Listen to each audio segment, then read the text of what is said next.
Exclusive to Supersport. Proudly sponsored by Total Quartz Lubricants.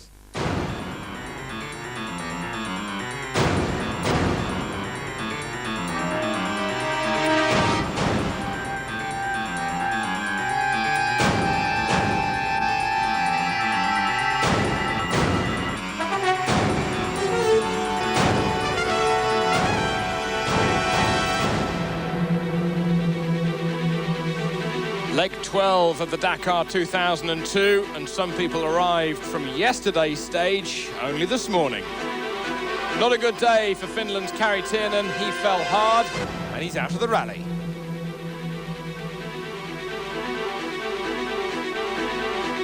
Shinazuka in the car section was in all sorts of trouble at times. He was digging his way to Australia.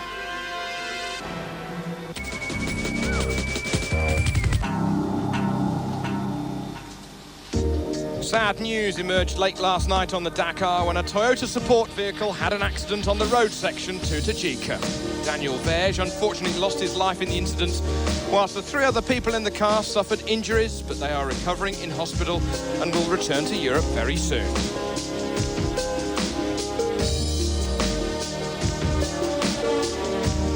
Elsewhere, at the front of the car section, Hiroshi Matsuoka, the overall leader of the Dakar, was flying through the stage, but his teammate chasing him hard, Kenjiro Shinazuka, was unsighted in Matsuoka's dust and hit that tump in the middle of the road at an estimated speed of some 90 miles an hour. And he has in fact hurt his ribs, he's hurt his neck, and he's in quite a sore state come this morning.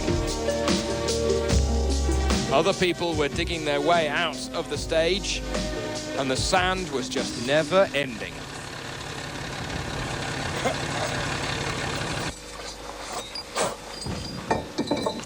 The Nissan Dassault squad assisting Johnny Hallyday were also called into action when a problem befell the French pop star.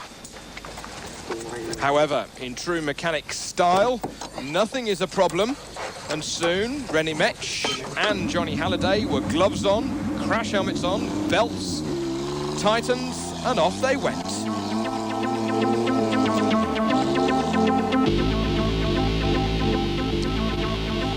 But the Nissan had 4-wheel drive, and of course for the motorcycles it was just 1-wheel drive on the hottest day of the Dakar so far.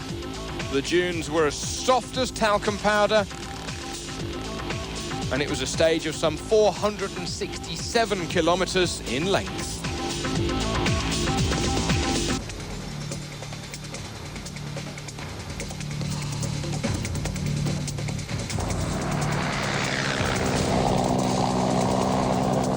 Le démarreur électrique, c'est le bouton magique.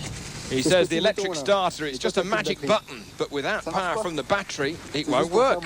So you've got to use the power of your muscles instead. A friendly rival helping him out, and he says, at times you really have got to swear. So he swears.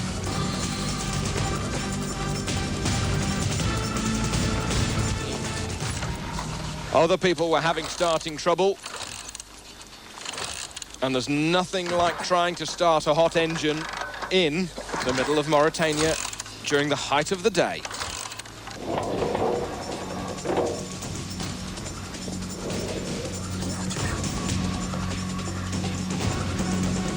On either side of the dune, a similar problem.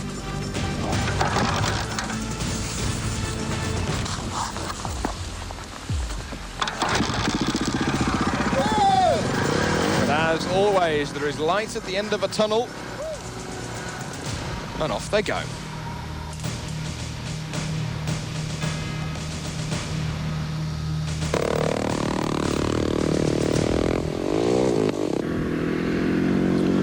For Wikus van der Venter on his quad, he leads the quad class, the South African's humour as dry as the landscape. However, once the sun had gone down, and into the darkness, the locals lit their campfires, and still people was trickling into the bivouac.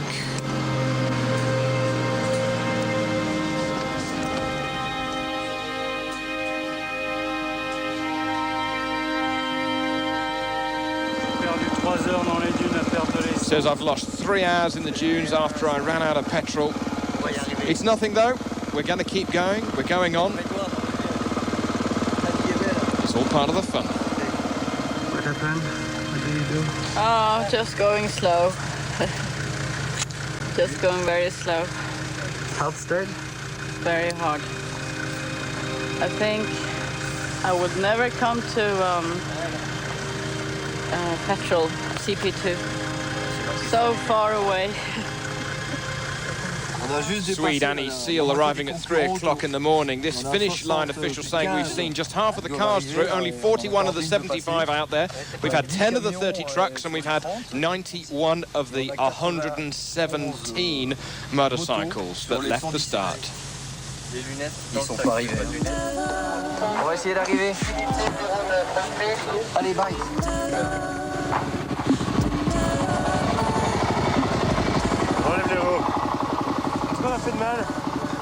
What have we done wrong for such a punishment? He says as he eventually arrives in the bivouac. The motorcyclist who we saw earlier having problems starting. And soon he tucks into a bit of fodder. He says, this, you see, it is a luxury to even get to the finish line. Cheers. He certainly deserved it because by now it was the early hours, 2:30, 3 o'clock in the morning.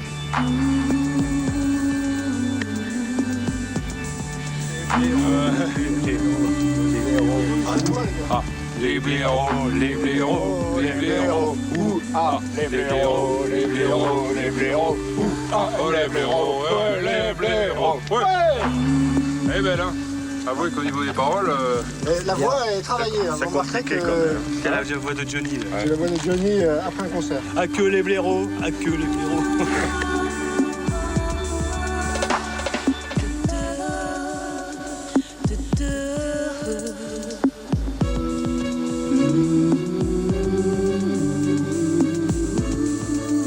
'La tappa è massacrante. This Italian motorcyclist saying this stage has nearly killed me. It's now so hard to ride at night, and I've got still my tinted lenses in my goggles, and I've lost my bum bag, so I'm going to try and rest and try to recover.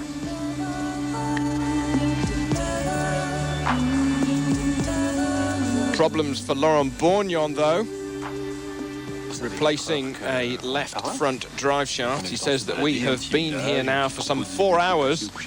We've even been for a walk, because there's a small village over there. A herd of cows have walked past as the night fell. We've also taken time to look at the stars up there in the sky. And out here in the desert, they're just so bright. His co-driver, though, was having a quick sleep. He says, though, it's beautiful to sleep under the stars.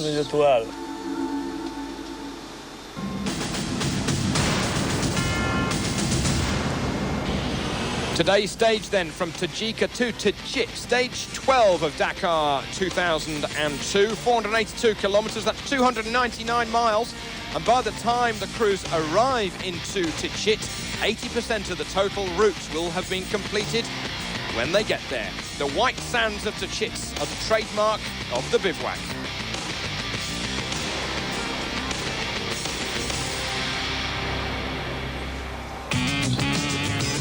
18 cars and 14 bikes non-started this morning, telling you just how hard it was in yesterday's stage. The scenery was getting higher and higher, but the desert was getting further and further away for many. But bad day for Finland's Kari Tiernen. He was down the order after he had technical problems earlier in the rally, but he fell hard, the bike landing on top of him, and he has broken his left collarbone and he's broken his left forearm. There's a few words of swearing in Finnish going on, I can assure you. Meanwhile, Alfie Cox has won his second stage in just 3 days on the Dakar 2002. He started 10 minutes back of the leaders, sped through like a bat out of hell, catching many of the other riders. He said it just felt good for him today, and he decided that it was really now or never for an overall win on the Dakar. More importantly, though, he has gained a position overall. He's from 4th, and he's now 3rd. Fabrizio Mioni leading overall at the beginning of the day by 1 minute 27 seconds. He lost his clutch at the beginning of the day. How difficult is that going to be on a V-twin heavier motorcycle than the singles? Meoni, though, was third in the stage. So who was second? The answer to that question was Spain's Nani Roma. 40 seconds slower through the stage than Alfie Cox, but Roma not without trouble himself. He lost his electronic trip, and by the time he got to the finish, it read 318 kilometres. That was over a 482-kilometre stage. He therefore made a couple of navigational errors, and he just lost a little more time to Cox, but he's gained a little on Meoni. De Gavado, low on power, human power. He's got a bit of a bug at the moment, bit of a fever. And then he took a wrong direction after a control point, and he lost some 21 minutes.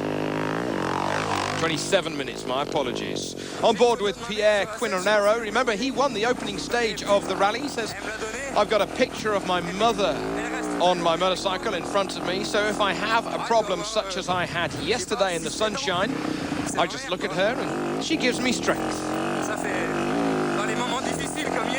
Quand j'en ai bavé, on regarde un coup la photo, ça nous fait rigoler. Et puis ça nous redonne du chaud au cœur et on reprend un peu confiance en nous. C'est ça qui est sympa, quoi. Pierre, though, maybe at times wishing he was back in the muds of La Souterraine.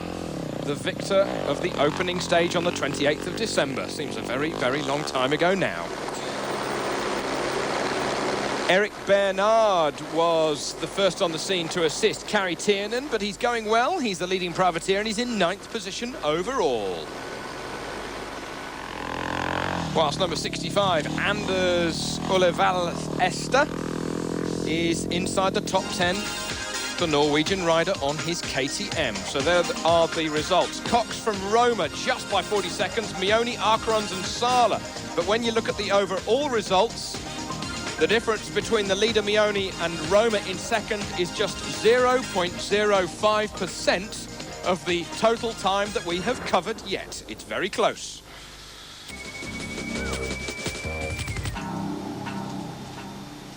I was leading this morning, but then I broke my electronic trip.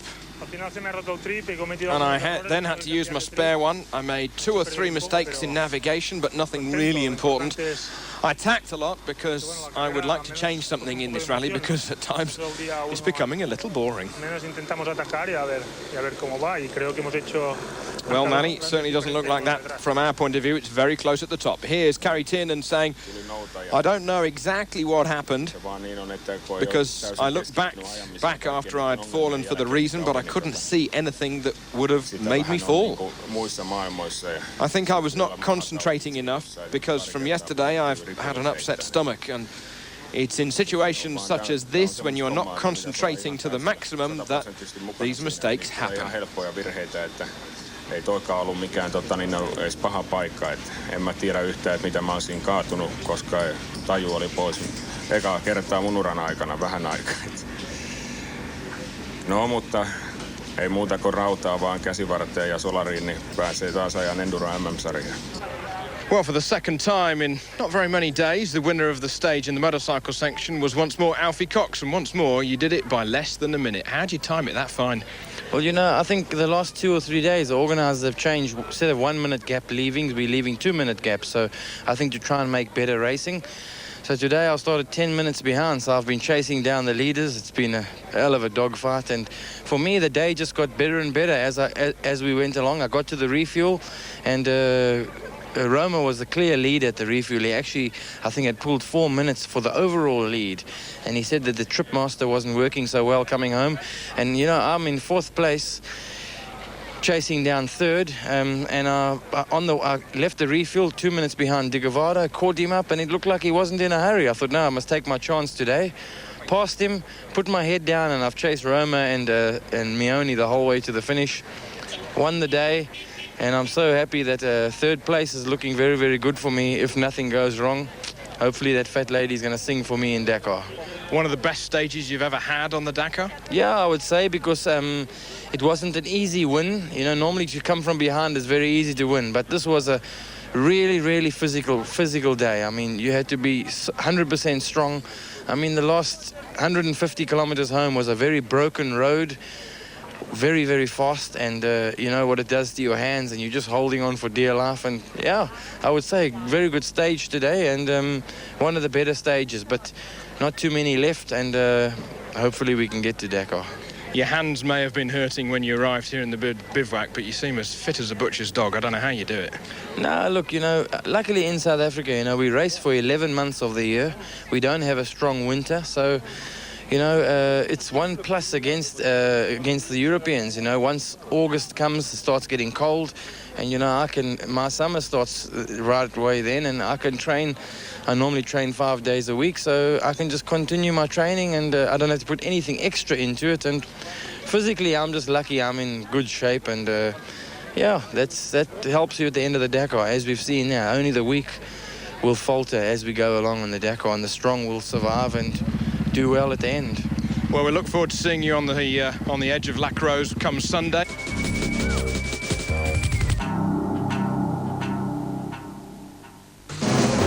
Every year, Euromaster pick 8 lucky mechanics from around their European network to come and work on the Dakar, fitting all of the new tyres for all of the crews in the rally. And this year, that crew has a Brit overseeing the rookies on the Euromaster trucks.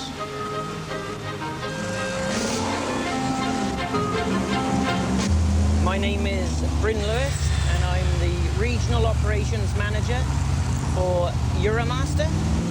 To take part in the Dakar would be the ultimate, but being part of the Euromaster service crew is absolutely superb. It's a dream come true. Bryn is no stranger to big 4x4s, being heavily involved in British off-road rallying. Oh, good, yes. Ready for next year. Ready for next year. Excellent. Going to finish a few races, I hope. Oh, yes, definitely. As you saw earlier with my buggy, my passion, or my love is motorsport, and racing the buggies. Going on the Dakar is an absolute thrill, because to see the machinery that is actually on the Dakar and in the surroundings and the scenery that they're actually racing in is absolutely tremendous. It's fantastic that he's managed to go back a second time.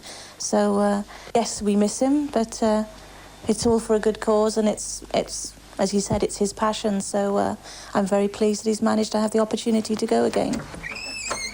All right, then. So then, just before Christmas, under a beautiful Welsh bit of sunshine, he's off. Bye-bye. And the Euromaster trucks make their way further south day by day on the Dakar 2002. Long hours being completed by the crews, including Bryn. He's ordering last night, 1 hour's sleep, but it is good to be back. Having a rest? Yes, before we start again. The last 2 days were hard work with the 2 days in Atar. But very good.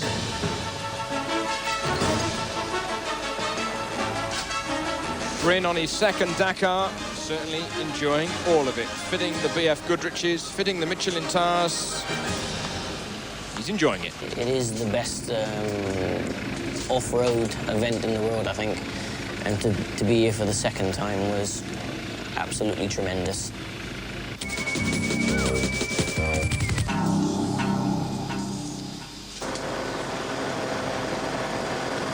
Car section today on stage 12 from Tachika to Tachit. Hiroshi Mashioka first on the road, overall leader of the Dakar 2002 in his brand new specification Mitsubishi Pajero. Although, of course, hardly having a minute to look at the amazing views of the locals, the camels, and of the cliffs.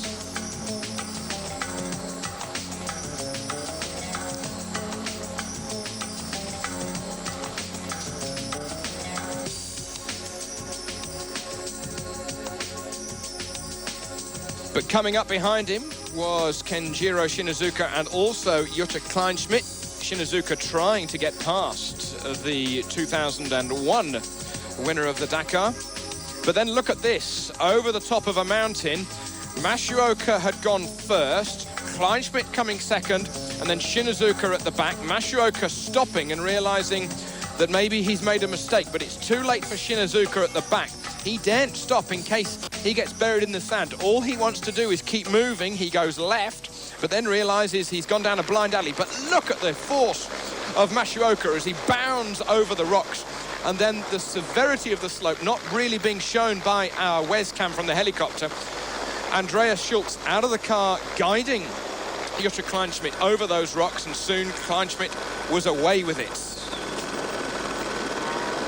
It was the break on the stage that Masuoka may have needed to gain time over Kenjiro Shinazuka, who was still stuck at the top of the mountain. His co-driver out of the car, but look, just digging himself in. Delazossi saying, no, it's not going to work.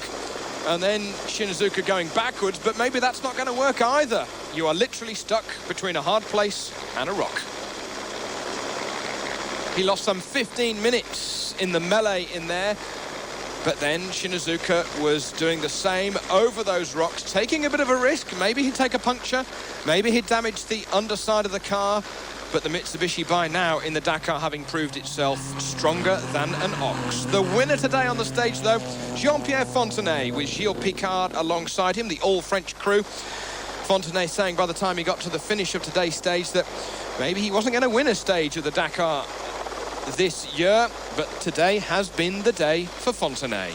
Picard having made an excellent navigation over the top of the mountain where the other three got stuck. On board with Guino saying, the co-driver saying, straight on in 300 metres. Now it's going to be 200 metres. And be careful of the rocks. But the driver's saying, I think the rally raids are just of a long distance. If you make mistakes, you learn how to complete the rally, and therefore you can always progress. This is obviously a characteristic of this sport, and there is never any end to the learning process. Saeed Al-Hajri, he had a very long day yesterday, and he's had an equally tiring day today, but all he wants to do is finish in that 6th position overall. Thierry Delaverne, we heard from him yesterday saying that his overall lead in the near standard class was not quite enough, and this is why. Getting stuck in the sand and only just getting out of it, spinning the wheels, keeping the revs high. And he got away. Left his co-driver behind, though, for a moment.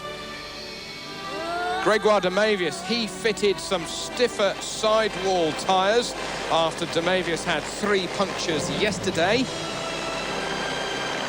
Demavius having stopped, though, for an injured motorcyclist. Here we are on board with Dane Nikolai Molkeleith. He says there's a lot of dust and fog, which is not really what you expect, though, in the desert. However, we get through this sandstorm because, although we've got some bad visibility, the easy thing is we take it easier when we are steering our way through the rocks. Nikolai guiding his Toyota sinuously through.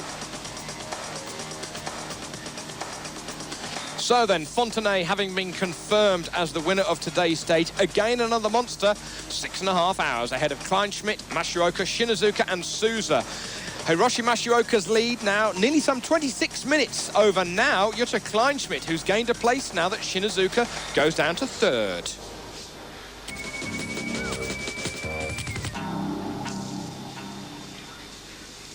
On a fait attention un petit peu au départ, pas crever. Fontenay saying, I took care a great deal today not to have a puncture in the first part of the stage. We overtook Masuoka. He was going a little slower than yesterday, but finally, in the middle part of the stage, there was a small dry lake, and then we had the inevitable puncture. After that, Gilles found a good pass, and we caught some time up, and then we finished having a bit of good fun over the last bit of sand. On l'a regagné dans les dunes et puis après, disons, on s'amusait un petit peu. Ja, also es war eine wirklich gute Speziale für uns. We had a puncture just arriving at the first control point, and then I did a bit of a maximum attack after that to catch my teammates. But it was hard to find a good passage over the top of the mountain. We lost ourselves a couple of times, but nothing really very important. We saw Shinazuka stuck in the sand. And then on the last part of the stage, everything was okay for us. Was uns natürlich jetzt die Möglichkeit gibt, vielleicht doch noch den zweiten Platz zu bekommen.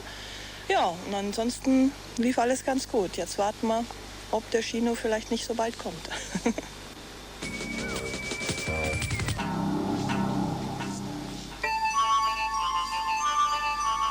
Well, we caught up with the action of the De Roy truck a couple of days ago with our program, but the new for 02 truck had a couple of problems today for Johannes De Roy. Meanwhile, though, the overall ranking still stands with Vladimir Chigin in his Kamaz leading overall. The all-Russian crew making their way surely and very safely through the stage.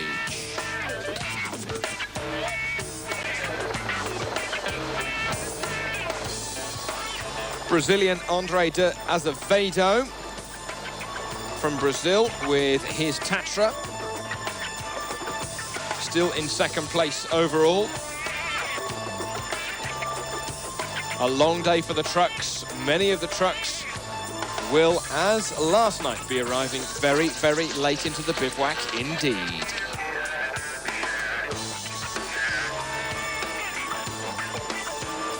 Carol Laprace is still third overall with his Tatra, whilst Sugawara in his Japanese Hino with his all-Japanese co-driving crew continue to be fourth.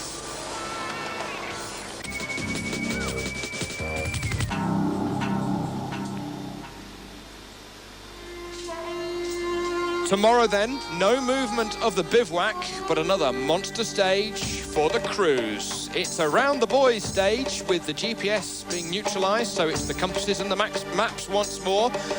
A looping stage from Tachit, returning back to the same bivouac, little to the north and then coming back south. The Dakar continues once more, and the views again stunning everybody who is involved in the world's biggest motorsport events. We'll be back soon.